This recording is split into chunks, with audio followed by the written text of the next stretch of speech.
කරන්නේ? මම බලලා ගෙවල් පැත්තට ගියා බෝ හොයාගෙන. ඔක්කොම ඉවරයි බං. අර යකත් එක්ක වැඩ කරන්න බෑ බං මෙහෙම. හරි බං. ඔක්කොම හින කුඩු වෙලා ගියා බං.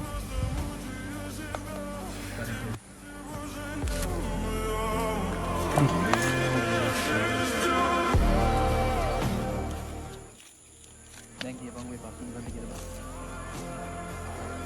ජොබ් එකකින් අයින් වුණා බං. ඉවසන්න කියන්නේ බං හැමදාම අරන් කලනවා. වට ප්‍රෙෂර් එකක් දෙන්න. කොච්චර වැඩ කරත් මදි බං. උන් හැමදාම කරන්නේ අපෙන් වැඩ ගන්නවා මාසේ මරවල පොඩි සොච්චමක් දෙනවා. ඒ සොච්චමට අපි කොච්චර නැහෙනවද බං?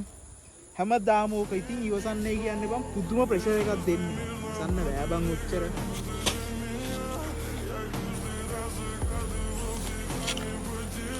මම මොකද කරන්නේ තන්නේ?